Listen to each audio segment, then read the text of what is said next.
제가 사실 오랫동안 사랑에 많이 결핍되어 있어서 사람들이 나를 사랑한다? 하나님이 나를 사랑한다라는 거는 진짜 저에게는 생각할 수 없는 그런 존재였고, 저는 여태까지 살면서 내가 사랑받는다고 생각을 하고 살아온 적이 별로 없었어요. 근데 여태까지 이제 제가 사실 자살 충동이 많이 있었고, 공황장애에 우울증에 정말 수많은 정신적 질환들을 많이 가지고 5년 동안 살았어요. 중학교 2학년 때부터 20살이 되는 현재까지. 근데 오늘 여기 온 게 후회가 안 되는 거예요. 여기 와서 하나님이 세상에서 느끼지 못했던 자유를 주셨습니다. 지금 많이 떨리는데 저는 여기 올 때까지 사실 하나님을 저주했어요. 교회에 가면은 십자가를 보면서 욕을 하고 설교하시는 분을 째려보거나 그러다 같이 눈싸움 한 적도 있었고 그러고 이제 교회 다니는 사람들을 정신이 좀 이상한 분들이라고 생각을 했어요. 내가 여기에 왜 앉아있지? 왜 없는 신한테 저렇게 경배를 하는 거지? 왜 기도를 하고 왜 말씀을 들으려고 찬양을 또 하는 거지? 이해가 할 수 없어서 교회를 갔다가 도망치기 일쑤였어요. 뭐 교회 갔다가 예배드리다 중간에 막 술 마시러 가고 담배도 피고 저의 꿈은 20살이 되면은 세상에서 할 수 있는 모든 악한 짓은 다 저지르고 서울의 옥탑방에 들어가서 자살을 하는 게 저의 목표였어요.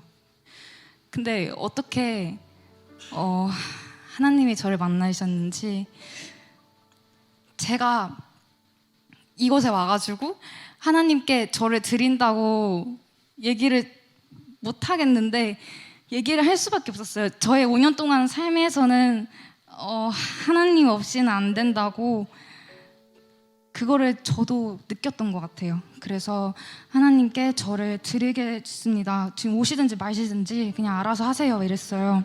그랬는데 갑자기 마음이 막 이렇게 되는 거예요.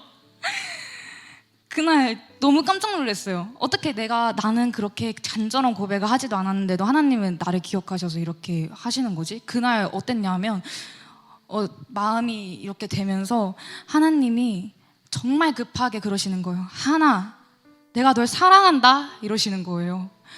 그래서 어떻게 나는 누가 나한테 사랑한다 해줘도 절대 믿지 못했던 그 소리를 하나님이, 보이지도 않는 하나님이 어떻게 내 마음에서 하신 소리를 내가 이렇게 갑자기 믿게 되었을까? 순간 너무 잘못했다, 그동안 너무 잘못 살아왔고 너무 잘못된 길을 가려 했다는 것에 후회가 들어서 하나님께 회개를 했어요. 근데 저는 거기서 멈추지를 못했어요.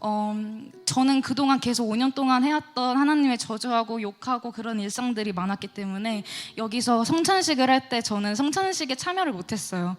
하나님께 제 생명을 드리는 게 너무 어려웠기 때문에요. 그리고 귀를 막고 머리를 숙이고 하나님한테 최대한 욕을 많이 했고요. 그러고서 어제였어요. 어제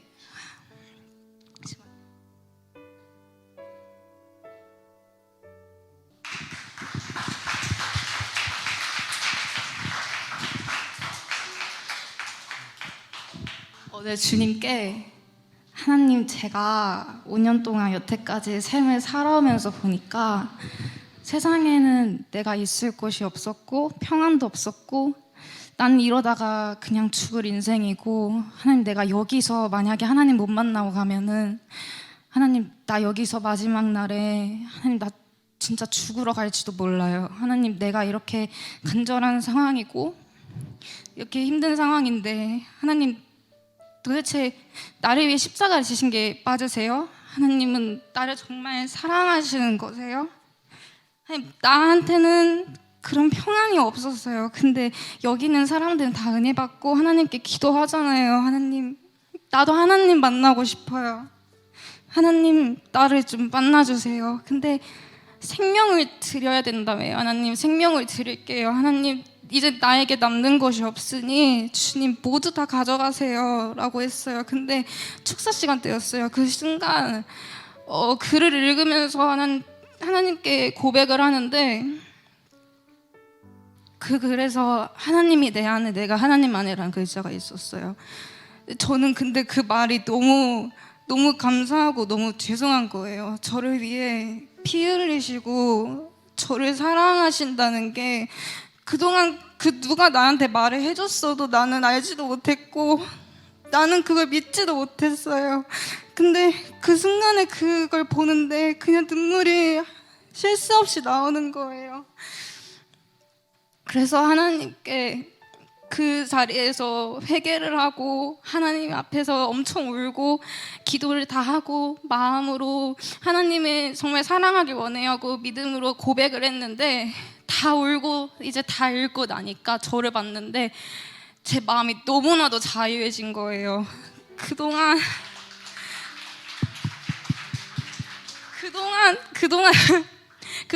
저 안에 우울감과 좌절감과 세상에서 그 누구도 해결하지 못했던 그런 것들이 그 순간에 모든 게 가벼워지고 자유로워지고, 예수님이 정말 살아계신 분이셨구나, 그럼 저분을 위해서 내가 진짜 생명을 드려야 내가 그래야 사는구나, 예수님은 나를 진짜 구원할 수 있는 하나님이셨구나, 그거를 느끼고 체험하게 되었습니다. 감사합니다.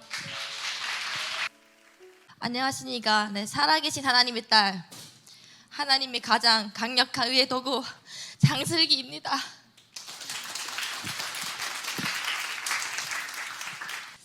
저는 좀 많이 참 특별한 아이입니다.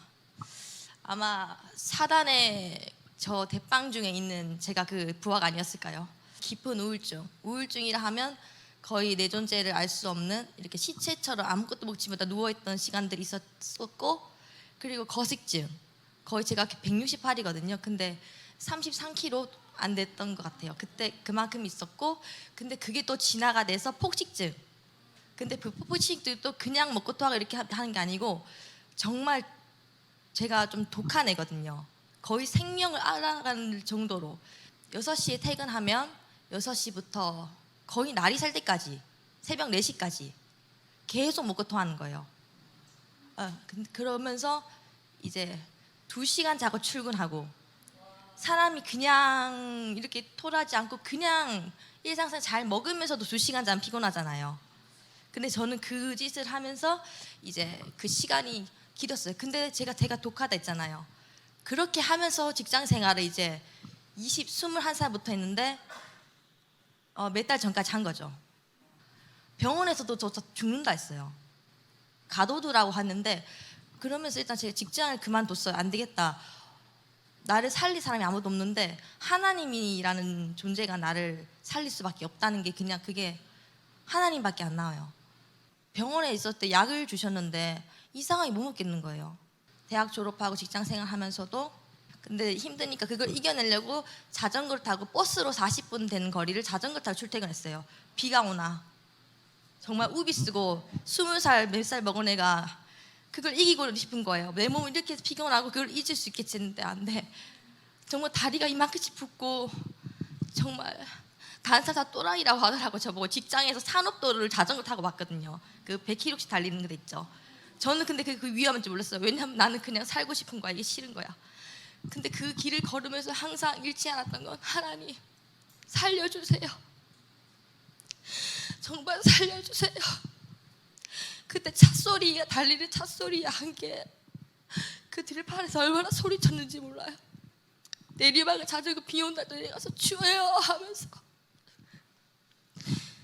그 부르짖음이 그냥 계속 나왔어요. 부르짖고, 왜냐면 그렇게 하니까 또 집도 엉망이 되잖아요. 뭔가 토사물이 너무 많잖아요. 정말 많잖아요. 그거를 저희 어머니 아버지가 맨날 버려주시는 거예요. 그래서 밖에 이렇게 들고 5층이거든요. 엘리베이터가 없어요. 그거를 들고 내려가면 동네 사람들 목이 쪽팔리잖아요. 그래서 이제는 집에 싱크대 홀에다가 이렇게 조금 걸르면서 했는데, 근데 정말 사탄이 무서워요. 저로 인해 가족이 망가지고 관계였겠죠. 왜냐 엄마 아빠도 힘든 거예요. 이 세상 그렇게 수없이 잠깐의 타임도 아니고 밤새도록 그렇게 하잖아요. 그러니까 나중에 어머니는 요양보호사신데 그걸 모아놓으면 몇 통 모아놓으면 아침에 그거 다 가지고 출근하셔야 되는 거야. 난 내 몸도 못 가누고 그렇게 하고 출근하니까 2시간 자고 눈이 시뻘게 가지고 그렇게 막 분란도 있고 또 동네까지 망가지더라고요. 동네까지. 마귀가 이렇게 무서워요, 여러분. 정말 온 다 파괴해요. 저 가정 주변 동네 마을 하수구까지 막혀가지고 정말 이렇게 트럭 몇 번씩 가서 파내고 있잖아요. 그게 안 내려가니까. 근데 저는 저인 걸 알잖아요. 아, 그렇게 막 진짜 죄인처럼 살게 되더라고요. 그리고 내가 너무 역겹죠. 죽이고 싶고 맨날 자살 생각.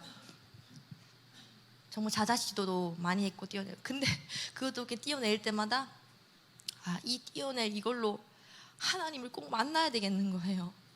도대체 하나님 살아있다는데 어디 있음이며 어떻게 나를 살릴 것이며 너무 고통스러우니까 엄마 아빠도 나를 버렸다는 그런 게 와닿더라고요. 다윗이 부모님이 있었는데 어떻게든 해서 포기하시는 거죠. 이제 본인들도 힘드니까 그렇게 되잖아요. 이렇게 하다가 제가 또 1달 반 승리했어요. 승리해서 멈췄어요, 폭식을. 근데 그때도 매여 있었죠. 내가 어떻게 먹어야지. 맨날 칼로리 보고 배고파서 참았다가 요것만 뭐 이런 그게 매여 있는 거잖아요. 폭식은 아직 매여 있는 거예요. 결국에 또 무너지는 거죠. 결국 내 생명을 들이지 않고 회개하지 아니하고 이렇게 하니까 결국 내가 하고 있었던 거죠. 그러니까 무너지는 거죠. 넘어졌어요. 넘어졌는데 지금 여기 사실 여기 오기 전까지도 그러고 있었습니다. 넘어졌어요. 그러고 있는데 정말 너무 힘들어요. 돈은 돈 들여 쓰고 300만 원 카드 나왔습니다. 그 1달 안 돼서 생명, 돈, 건강 다 앗아가는 거죠. 일단은 여러분들 확실한 건 하나님께 생명을 드리지 않고 회개하지 아니하고 결국의 문제는 근본을 보셔야 되는 거예요. 근본은 결국의 제목은 하나입니다. 저는 마귀의 종이었고 제가 주인이었습니다. 제가 주인이니까 당연히 마귀의 종을 살 수밖에. 그 말이 다 맞는데 뭐. 그리고 여기 와서 또 감사한 게 전 여기 올 수 없는 사람 공동체 생활 못해요. 왜냐하면 저는 저를 숨기고 있어요. 이런 거 말하니까 정말 쪽팔려요 사실은. 진짜 여기 와서도 저 춘별 팀 모임 처음 할 때 뭐 그런 거 얘기하는데 못 얘기하겠네. 근데 진짜 더 이상 숨겼다가 나 진짜 이판사판이다. 그 쪽팔리 생각했다가 하나님 못 만나면 나 지금 죽는다 싶은 거예요. 그래서 그래 하고 막 더러운 거 다 얘기했어요. 막 그랬더면은 좀 뭔가 좀 시원하더라고요. 그래 지금 여기 나오는데도 진짜 고민했어요. 왜냐하면 이 사람들이 내 이런 거 다 알 거 아니에요. 혹시 공사 중에서 또 자빠지는 건 자빠져 두렵진 않습니다. 이제 하나님 주인이시니까. 그치만 만약에 뭐 그 상황에서 우리 식당에서 보시면 그 자리에서 기도해 주십시오. 일어나자. 아멘. 네, 그렇게 해주십시오. 시간이 너무 많이 됐죠. 여기 너무 천국입니다. 진짜 집에 가기 싫어요. 시작이 뭐 어떻게 해야지 그런 게 아니고 그냥 살려주세요 하고 진짜 그렇게 시작하니까 기도가 바꿔가더라고요. 하나님 만나고 싶고 내가 할 수 없는 기도가 나오더라고요. 하나님 내가 이 마음으로 하나님의 생명 받아서 하나님의 생명을 낳는 사람 되고 싶다고. 정말 하나님의 뜻과 마음이 내가 돼서 그 마음과 사랑 가지고 하나님 있으라는 그 일을 하고 싶다고 기도가 바뀌더라고. 그리고 내 병 것들 그런 기도 안 했어요. 이렇게까지 끌어오는데 그거 아니고 그냥 하나님 너무 만나길 원한다고 그 기도를 하니까 이런 마음도 좀 회복이 다 하나님께 있잖아요. 그냥 그분만 만나면 그분만 가지면 아무것도 문제가 안 될 것 같은 게 점점 더 와닿는 거예요. 그래서 하나님만 구하니까 지금까지도 하셨고 캠프 때 밥을 처음 먹었어요. 맨날 내 가리고 밥은 못 먹었거든요. 죽 먹으면 뭐 하든 다른 거 밥은 제가 이상하게 뭐라지 못 먹겠는 거예요. 안 먹고 싶고 부담스럽다 해야 되나? 그러니까 밥은 먹으면 안 된다는 그 잘못된 그거 있죠. 이 밥 먹으면 내가 어떻게 될 거야? 내가 또 어떻게 누구한테 사랑받지 못할 거야? 밥 먹으면 뚱뚱해질 거야. 이런 것도 있죠. 처음에 길어서 생각해요. 처음에 뿌리는 작은 잡초였어요. 근데 그게 그렇게 사단의 깊은 곳까지 제가 사망까지 갔거든요. 하나님께서 나를 사랑하시면 그곳으로 되는 거죠 뭐. 말씀으로 자꾸 생각이 나요. 이상하게. 이번 말씀을 통해서 돌아보니까 그게 다 하나님 인도하심이고 정말 하나님 개입하셨더라고요. 그 생각들이 하나님 말씀인 거예요. 그래서 아하, 하나님 살아계셨구나. 하나님이셨구나. 아, 참 설렌다. 하나님이요. 나한테서 어떻게 하시 하나님이 너무나 기대되는 거죠. 여러분들 저 장슬기입니다. 슬기로운 슬기. 기도 많이 해주십시오. 저와 함께.